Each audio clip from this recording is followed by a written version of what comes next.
Mummy, अभी आप तो मुझे बोल रहे हो कि प्रोडक्शन हाउसेस के चक्कर मार लो, बट दिक्कत पता है क्या है? इन सब के जितने भी नंबर्स हैं ना गूगल पे, सबके सब नकली नंबर्स है।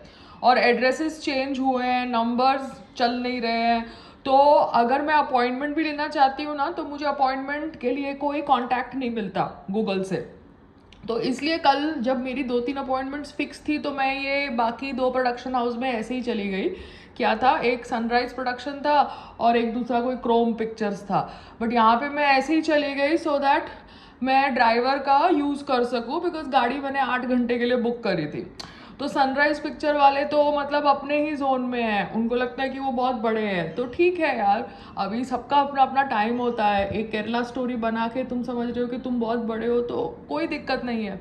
मगर मैं खाली बता रही हूँ कि गूगल पे भी ये जो ऑफिसेज हैं भारत के अंदर, so called professional production film offices, वो अपने नंबर तक गूगल के ऊपर सही नहीं डालते हैं, और वो अपने आप को प्रोफेशनल ऑफिसेज बोल रहे हैं।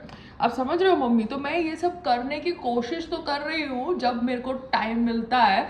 But this is not US, ये सीए के ऑफिस नहीं है, ये यहाँ के लोकल फिल्म प्रोडक्शन ऑफिस है, जहाँ पे जो बॉस है वो तंबाकू खा के वीडियो बना रहा है। आप समझ रहे हो?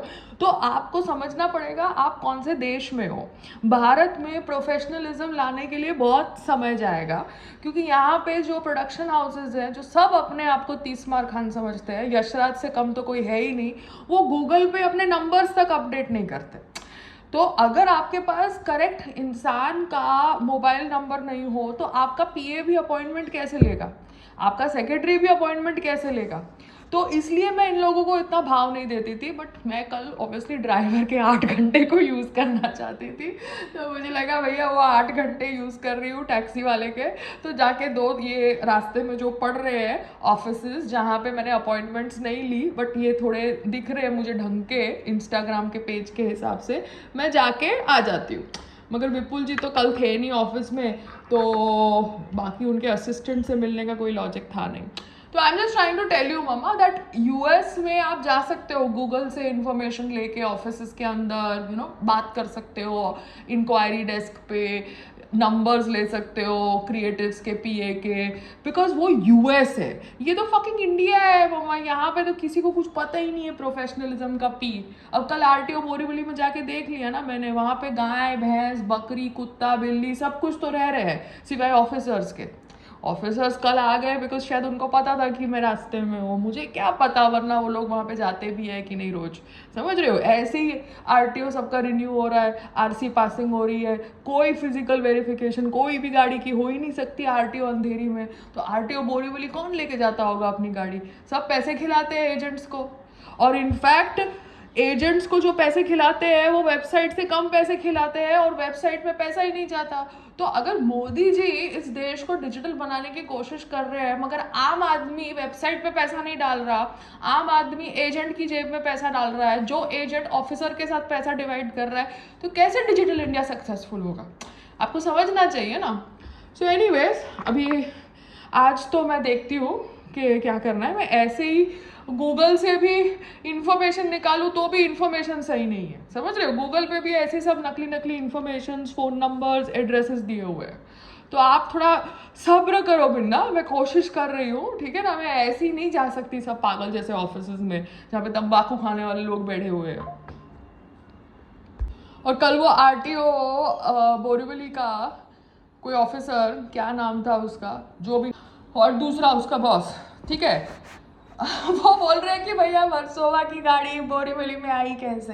ये पिन कोड तो है ही नहीं बोरीवली का, तुमने बोरीवली पे डाला। ऐसे मैं पागल हूँ क्या? मैं क्यों बोरीवली पे डालूंगी? एक तो आपकी वेबसाइट चलती नहीं है, तो मैं आरटीओ अंधेरी गई, अभी आरटीओ अंधेरी ने डाल दिया आरटीओ बोरीवली पे, तो मैं क्या कर सकती हूँ? उनको भी खुद पता है कि यारी रोड की गाड़ी बोरीवली नहीं आ सकती।